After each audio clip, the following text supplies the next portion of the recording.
everybody, Max here. Merlin was out of town this week, but we didn't want to leave you guys hanging. So we put together kind of a weird episode for you. A couple of months ago when we were starting the podcast, I went on a company trip with a bunch of the Cards folks to Disney World and Harry Potter World. And I had sort of an ill-fated call-in attempt where I tried to call the podcast from Harry Potter World and report my findings. And this was sort of before we were posting podcasts publicly, so it just sort of got excised from the episode, and we never thought anyone would hear it. But this week, due by Friday, anti-Semitism correspondent Merlin Mann also found himself in Harry Potter World, and we tried the same mistake twice. So he called Alex and I and tried to report on what he was seeing from Harry Potter World. So we sort of stitched those together into one kind of Frankenstein episode for you. So first we'll hear from this summer, my ill-fated call-in attempt from Harry Potter World in Orlando, Florida.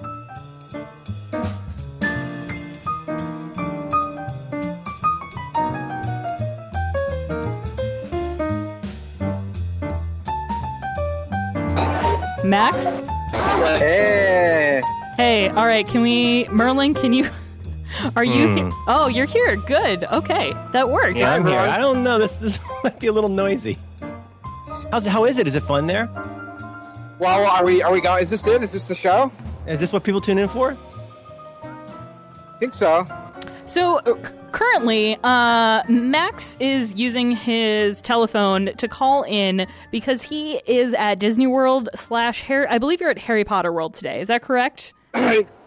That's correct. I'm joining you from the Wizarding World of Harry Potter. Most of the rides are too scary for me, but I'm really enjoying walking around. Right now I'm in Hogsmeade, and I'm enjoying. I had a pumpkin juice. I had a butter beer. I did do the Hogwarts Express. I purchased a wand, and I'm enjoying just hanging out in this crazy world. What is in your wand, may I ask? Well, I did the so you have a lot of options when you go to the wand. I mean, they really upsell you. It's a real wizard upsell, and so now your entry level wands, those are going to be your pre-designed sort of character wands. So I did look at getting Hermione's wand or Dumbledore's wand, but I ultimately opted to go with the they sort of have an Ollivander experience where a person in the shop will sort of match it up to you based on your personality traits / astrology, and I opted to go with that. And Jen and I got the same wand, which is for people who are like writing and are funny and good at words. And I did, and then I further upgraded, and I got an interactive wand, which I can point to things at in the the Wizarding World of Harry Potter and make them come alive in real life. Was there also a John Hurt type character to give you a creepy prophecy and make you very uncomfortable and get really close to your face? There was, adorably, there was a little show that we got to do in the Ollivander's wand shop, and they pull, so basically you go in with like 20 people and you're sort of crowded into the shop, and they select one person from the crowd, and then it was a woman who was a pretty good actor, sort of played the creepy, Ollivander character, and she selected a kid who was like, I don't know, pretty, maybe 10 or something like that. Young enough that he was still earnestly having his mind blown. And then there's a whole show where, like, she picks different wands and the kid gives them to the kid, and the lights and the sound change, and there's, like, smoke, and the whole room, like, activates when he points at things, and it was very delightful. Oh, good. I'm so jealous right now. I'm seriously. It's very cool. Now, the only issue with the whole Disney World / Wizarding World of Harry Potter experience for me is I hate roller coasters, and they make me panicky and anxious. And every time I go to these parks, I get incredible social pressure, and because I'm always with a group of people, and I don't want to slow the group down, so I wind up going on these rides, and I hate them. I'm just choking back, panic, and white knuckling it, and closing my eyes, and looking at my Apple Watch, trying to figure out how much time is left on the ride. I mean, it's truly one of the worst feelings I have ever had in my life going on these rides. And it doesn't matter. You're paying for it. It doesn't matter how.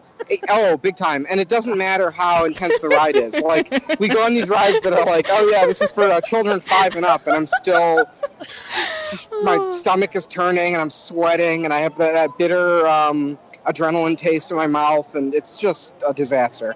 I hate it. Well, the thing you have to do when you're especially at I couldn't do this as much when I was at Harry Potter World, but I guess the experience has gotten a lot better. But like when you're at Disney, you just need to accept that this is your life now. This is what's happening, and like divorce yourself from the world and just sort of in like a Steve Jobs way, like they want you to experience it this way. It's going. I mean, as somebody, I feel like you must love the whole Magic Band experience and the magical experience. Well, so what I get out of the park, and what I wish, the moments I savor are just the little design details and the way that the worlds of the park. Universal's not great at this, to be honest. Mm-hmm. Harry Potter's like exemplary, but everything else in Universal is kind of sad.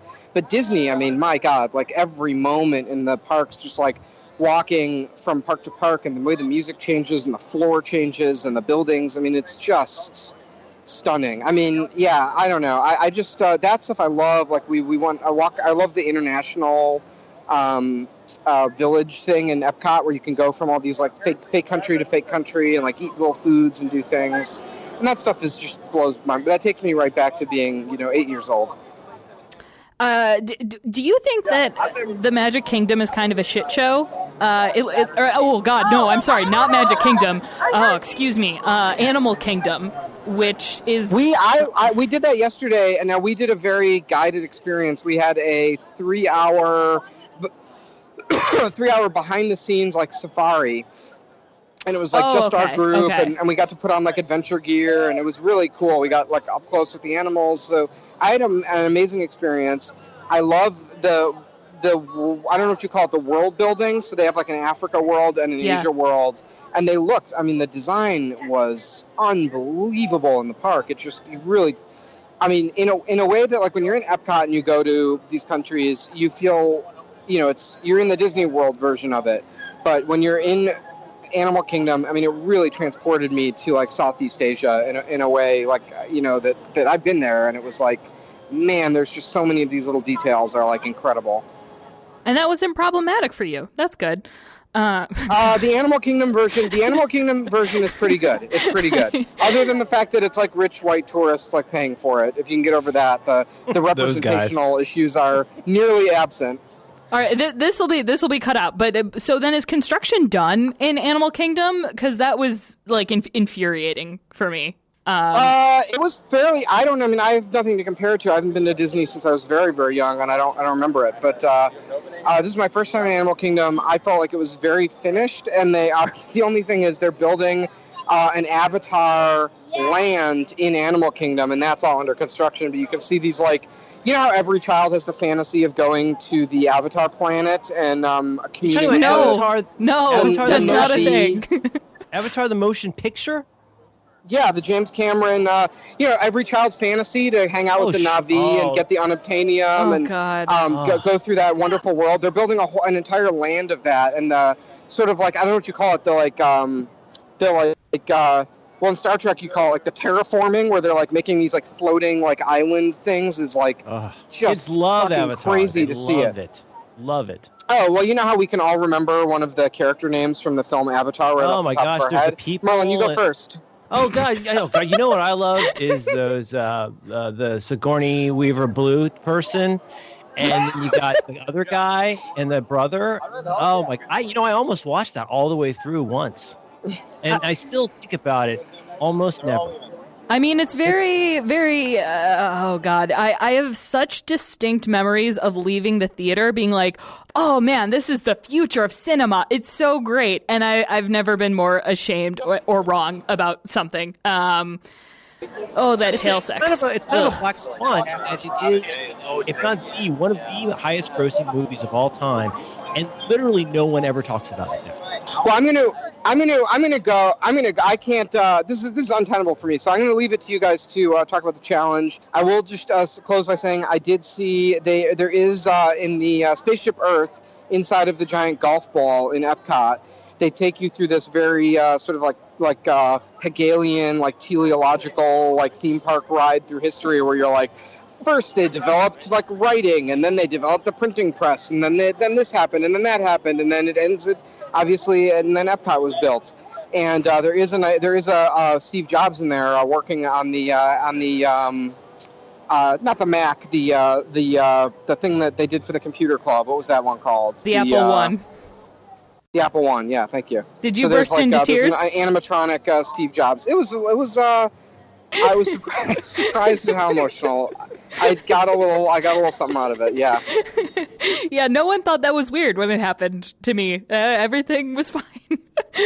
All right. I'll tell you though. I also did the Hall of Presidents, and I actually cried at the Hall of Presidents. That's the only one that's the only thing that really got me at Disney World was like, damn, that Hall of Presidents is good. It probably pushes all of my America buttons. And then seeing Obama at the end of his term and seeing the robot Obama get up and give a speech, I was just like, I wanted to stand up and applaud. I was crying. I was like,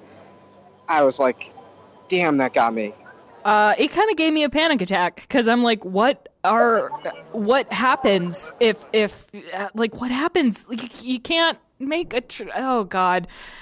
Anyway, it's not going to be Trump. Here's what's going to happen is Morgan Freeman is going to read 44 men's names, and then the spotlight's going to turn on, and Hillary Clinton's going to stand up, and she'll be the only woman there, and the whole spotlight will be shining on her futuristic jumpsuit. The other robots will have to hold her up and give her cushions. There'll be like syringes, the coughing mechanism.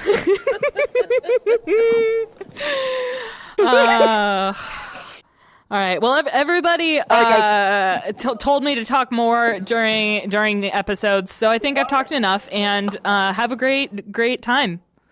Have a magical day. See ya. Bye. Do you think we should start over?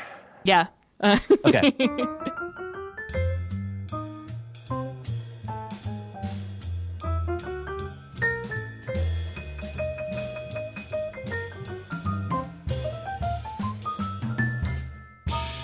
Boy, that was a simpler time before Donald Trump was president. I really like the confidence that we had that we were like, oh yeah, of course it's going to be Hillary in the Hall of Presidents. But I think I did see them installing a sort of obese, melty Trump robot in Disney World. That's a shame that that's going to have to be there forever because I don't think they take it out even once he gets impeached. Like, I think the Nixon guy is still there. He doesn't have like a lot of dialogue or inspirational film clips or anything like that. All right. Well, this week, as I mentioned, Merlin was the one who was in Harry Potter World. He was in the one that's somewhere in California. I'm not exactly clear where. And Alex and I persuaded him to abandon his child and give us a call on Skype, and we recorded this little chat.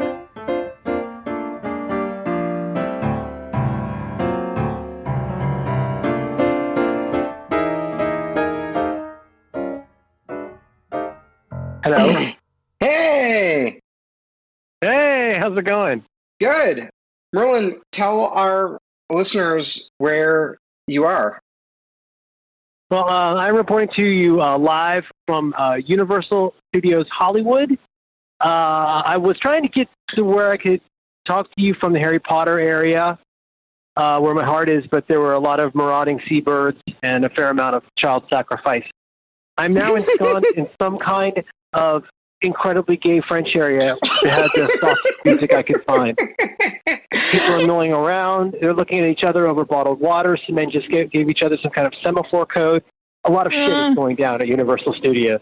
I had to retreat into some sort of Jurassic Park egg incubation building where there was like a woman dressed as a scientist who was like being attacked by a dinosaur on like some sort of live performance. That's where I did the bulk of my recording.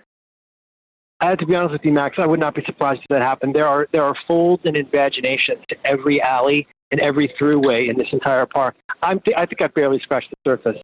There's so much shit going on here, and some of it seems really heavily unrelated, not branded. I think there are areas that are not sure are even open. It's a very disconcerting experience. The children are very broad.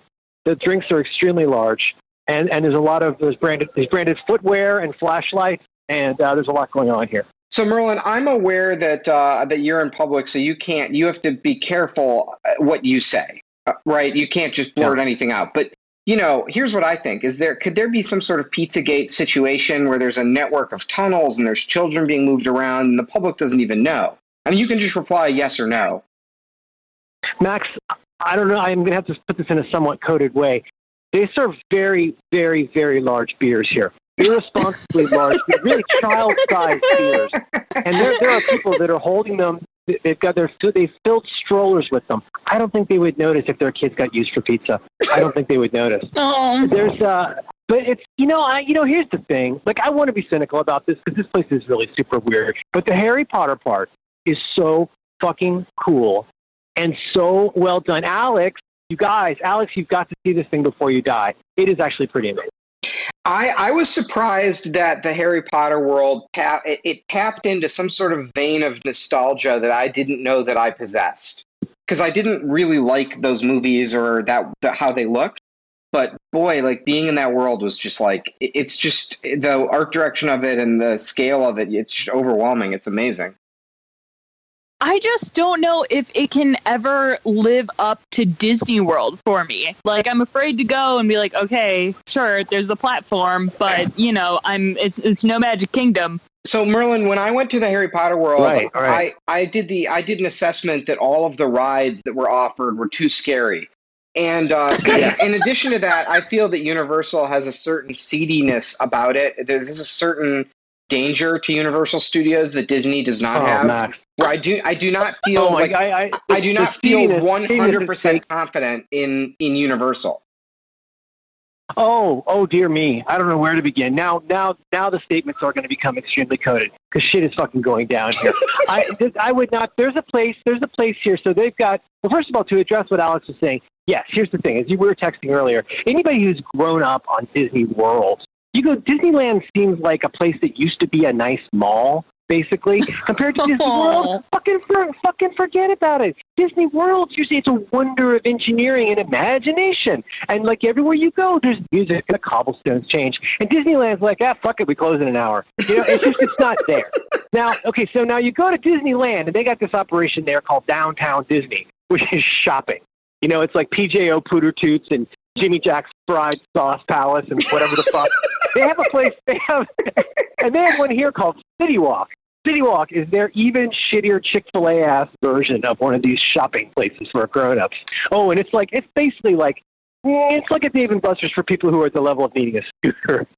So, with all respect. But there's one place there called It's Sugar, and it's concatenated as ITSUGAR. Not only is it full of massive amounts, it's basically like the witch's house, which is Now you're saying, cottage. so you're pronouncing that as It's Sugar, but it sure sounds like the name of that place is It's Sugar. It's Sugar. Now get this. So of course they got shit like you can buy a cereal box full of fucking Swedish fish, like anybody needs that. No, thank you. Just bins and bins of sugar. But guess what else they have? It's like a Spencer's gift for people. Spencer gifts for people who are like 22 and just discovered alcohol. They also have shot roulette games there you can buy. They have like a literal shotgun for shooting shots. I'm saying if you were going to abduct some your own little minions, I would attract them into a sugar house like that, very much so. And I wouldn't be surprised if there were tunnels. It's sugar. As I've been sitting here, I've seen a lot of men moving in and out of doorways looking very, very suspicious. And I'm in France. I think that we've blown the lid off of this place. I mean, one of us has got to go back with a shotgun and show them what's what. Oh, and because the real question of my vacation is, who needs 15 accounts with 10 different companies in Cyprus? Is my question to you. It's just been all day, all night Paul Manafort for the last 2 days, and I'm losing my goddamn mind. Can you report back on the rides that you've chosen to do or not do? Because as I said, I didn't go on them. I judge them to be all too scary for me. I need to hear about the Minion ride. Oh my god, the Minion ride. Okay, so here's the thing: the Harry Potter ride was the very first one we went on. Everybody says you can't miss this. It was one of the scariest things I've ever experienced in my entire life. Which one is that? Is that in Hogwarts? Yeah, it's the one called Forbidden Adventure or Forbidden Journey or something like that. Okay, so in this one, I went with Amy, and we did not go on the ride, but we went through the castle. And the castle was fucking awesome inside. It was so just waiting in line. Oh, Just to yeah. be clear, this is like so you can basically go in and say it's like it's pitch black. You could barely see anything. It's so dark. so if you're at Universal, you can go up to the attendant at Hogwarts, the old man in like the bellhop uniform, and you can say, "Excuse me, I'm a coward. I don't want to go on this ride, but I do want to look inside the castle." And they will give you they'll let you into a special line, and you can just go look through the castle. And it was cool. you go down a tunnel and you wake up and it's sugar. It's sugar. No, it was really cool. I don't know. Maybe this was because I was in the one in Florida. And the one in Florida, the interior of the castle was amazing. There were the moving paintings, and there were robots, and it was fucking crazy in there. It was awesome. But then I saw people getting into the ride, and it looks like what you're getting into is some sort of 3D virtual reality pod on a track. So you're basically going down a roller coaster, but there's a screen in front of your face.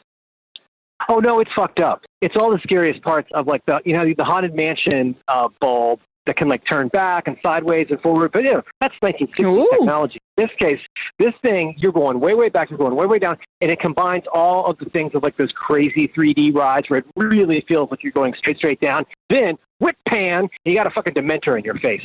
And then you fall down a little bit more, and this time there's a dragon and hot fire, heat is hitting you in the face with the dragon breath. That was the scariest ride. That was the best ride.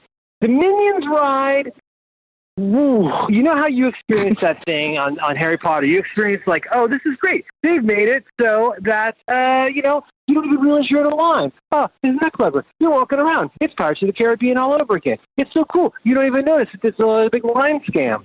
Minions does not quite have this pulled off. Because they have chambers inside of chambers. And it's a little bit more of it. Gru has to explain to you about your goggles. It's like, fuck you. Just let me have my life back. I have to go learn about Paul Manafort in my hotel room for the next 3 hours and drink wine. I cannot be here all day learning about what Agnes wants to give as a gift to fucking Gru. But it was fun. It was fun. Those actually have been very successful rides. Now here's the problem. I'm 50, and I'm in that stage of life where mainly I think about what everything costs and how it got made. So that's my whole thing. I think about Paul Manafort and how things were made. That's all I've been thinking about. It really is a wonder. Did they scam you into buying one of the interactive wands? No, I'm not an idiot. We didn't buy an interactive wand. We should have gotten the interactive one. You should have seen my daughter deliberating over which wand to buy. She finally went with the Luna Lovegood.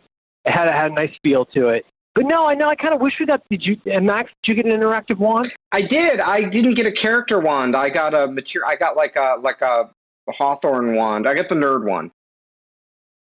Well, we spent about $35,000 since we got here yesterday, and we got some pretty. We got a notebook. We got a wand.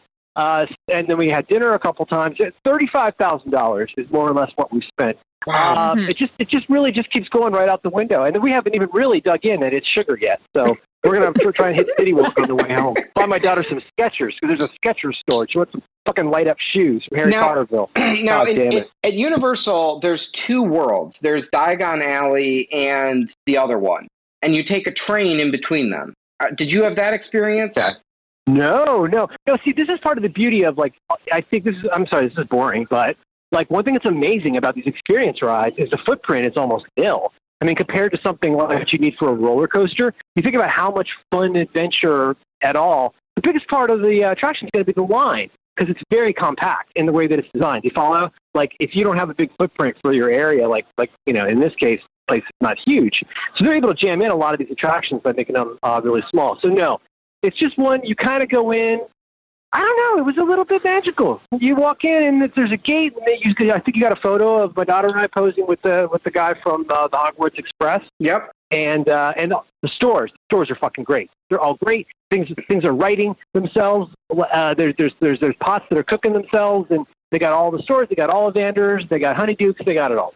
$35,000 spent in that area today.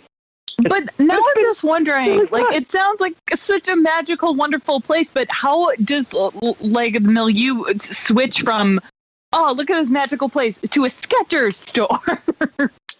Yeah, well, that's when you go cut over to City Walk. I have to tell you, the rest of this is fun and fine. The Harry Potter stuff it's so noticeably a cut above. It is some of the finest amusement park experiences that I've ever had. It's really very well done. In terms of all you're talking about, the art direction, the integration. One thing that's great, if you're doing a California theme park rather than a Florida, you got to think about sight lines. So the stuff they do here with sight lines is monkey balls, so that you don't see. This is something that's really huge at Disney World, but they out of art, but here out of necessity. And they've done a really good job with that. But what's really jarring, though, is like it's just a brand thing. It's just kind of weird. It's like, here, go on this tour where we tell you about Destiny rides again and show you where Jaws was. And it's like, well, no, that all just kind of made up. Oh, well, one of the attractions on the tram ride was at the base motel, where a guy who looks like he might have a cable TV show carries a body out with a knife and puts that in his car. So that was kind of fun. Yeah, that was nice. No. But it's a little bit jarring because it is kind of brand salad here. I mean, it's so weird. It's such a combination of all these different things that aren't related except by who owns them. There's not that much continuity. You know what I mean? Like, whereas even at Disney, they find a way to do like, it's Darth Vader with Mickey ears. And here it's like, you put fucking Minion goggles on it and call it a Funko. And I'm like, okay, sure. I'm having fun. I'm not cynical. I do have a lot of questions about why you need 15 accounts with 10 different companies in Cyprus, but I'll figure that out tonight. Did now I don't want to cause you to spend $35,001, but did you guys get a butterbeer? Yes, I wasn't going to admit it, but yes, I tried a butterbeer. It's good, isn't it?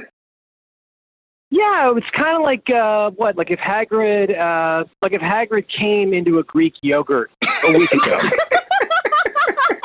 Do you think it's so you're saying it's a live? You're saying Rejoice, it's a live beverage. Rejoice! Beverage. No, it's very, very live. It's got a nice fizz to it. You think there's some You think it's got microorganisms right in there? Oh, absolutely! It's all in there. It should have a fortune on it for all I know. No, it was good, and we ate the broomsticks. We had the 3 broomsticks, and it was really good. Off the record, I should go soon because the park's going to close. My family wants to know where I am. Oh, okay. Can you excuse me if I duck out soon? Yeah. I think we've got the compilation, right? This is all for the compilation. No, it's all for the compilation. Okay, good. I mean, it's going to be compiled. I appreciate you guys doing this. I know this is a silly pain in the ass, but I'm really glad you did it. No, it's going to get compiled with my visit to Harry Potter World, and where I mostly complained about how the rides were too scary. And then, okay, so now, listen, you guys, I'm going to start moving through the park. So there will be a variety of completely unrelated sounds going on. Okay. Honestly, hand to God, I feel like I'm losing my mind. Now, right now. I don't want to. I know you're there currently, so I don't want to degrade your experience too much. But it sounds like from your description, Alex, you know when you do the Harry Potter World, clearly you need to go to Florida, the Florida one. Oh God, yeah. I mean that seems like I'm the more not a legit. monster. That seems like the more legit experience. I want a nerdy wand. I want Dragon Heart in my wand. Mm-hmm. Yeah. Did Merlin? Did you do the little show at Ollivander's? Because that was pretty unbelievable. Yeah, it was cool. It was a little disappointing. Really? Did they pick a shitty kid? Because when we went, they picked a great kid. But I was like, if they picked, here's the thing: it was even worse than a shitty kid. It was a shitty short grown-up. It was like, fuck. Come on, Louise, bring it up a notch. Oh, no. Very low energy. So you had a kind of a cuck wizard. She was a cuck witch. Much like a Stevie Nicks sort of character. Yeah, I mean, now we had a big, strong alpha wizard, and he picked an adorable child, and it was a great experience. Like, I was living through the magic of the child, and I was like, this big, strong alpha wizard, he's making the room light up, and then he's telling me I'm magical and giving me a wand. But then I was thinking, if that kid was shitty, he'd really ruin it for everyone there. Well, they're gamers. They do the best they can. But like, for example, you know how easy it is. You know how easy it is to hate people. Yes. And like when you're someplace in public, it's so much easier to really, really hate people. And it takes increasingly less and less to really hate a stranger. The real reason. Okay. Oh, yeah. There's a total tiger mom behind us in line, giving her child instructions from as far as she can reckon on the best way to get picked to be Wizard Boy when you go into the wand store. Oh, I hate this. I hate briefing her child. I hate her so much. So she's briefing him. Now listen, Brandon, you're going to want to get in there, and you want to get in the middle and give him a big smile and big eyes, big magic eyes. And I'm so fucking happy when Brandon lost. Oh, fuck Brandon. Fuck them all. Oh, what a mess. Anyway, I'm cursing at a theme park. I should go meet my family at the Skechers store because we're going to buy my daughter some light-up shoes. It's shoes. Is there anything I can get for you guys while I'm here? Is there anything that I can bring back for you guys? Well, you've already given us the greatest gift of all, which is your time. Mm-hmm. Also, I started calling everything, like when you're like you say space dollars, or you say like let's have our space meal. I'm just calling everything Muggle everything now. It's just hilarious. I got my Muggle movement, my Muggle bowel movement. I got my Muggle money. I got my Muggle vape pen. That would be pretty funny Anyway, if I like the next time I go into the Chipotle and I say to the cashier, "Excuse me, do you take Muggle money here?" With a little wink. Would it surprise you to know that I'm aware of guacamole is extra? Magic is in the air. Bye. Thanks for engaging with our content. Bye.